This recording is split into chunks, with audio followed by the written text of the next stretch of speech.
Ayan, hello po sa ating lahat. Kumusta? I hope nasa mabuti po kayong kalagayan. Marami pong salamat sa mga Team EDSI na nakatune in dito sa aking channel. So, pabor ba kayo na i-enroll ni Kalingap Rab itong si Viancy sa pag-gym? Sana all dalawa na sila ni Kalingap Eds. Alam naman po natin na itong si Kalingap Eds ay nag-gym na din po. Halos lahat ng K-boys. Pati si Dara nga is pina-enroll na ni Kalingap Rab kasi nag-gain na po siya ng weight which is okay lang naman mag-gain ng weight si Dara kasi bagay naman po sa kanya para sa akin for example na i-enroll ni Kalingap Rab, why not wala naman pong masama doon.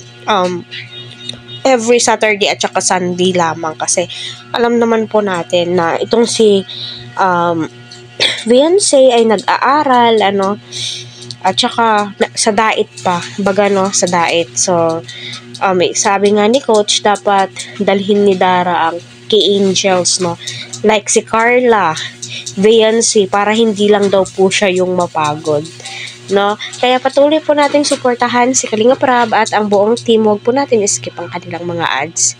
Tayo Dara, habang nagintay tayo kay Viancy, mag-gym muna tayo, Kasama natin sa Edu, sila Koy Starax, Ato, sila Yoyo. Dito na kaya si Coach?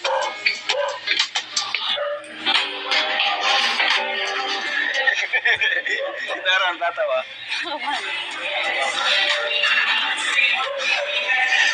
Diba? Habang hinihintay nga po nila itong si Viancy, ay magpapa-enroll at mag-gym na muna itong si Dara. So, hope soon, makita din po natin si Dara ay si Viancy. Pero as of now, hindi pa po pwede si Viancy na mag-gym kasi nga po,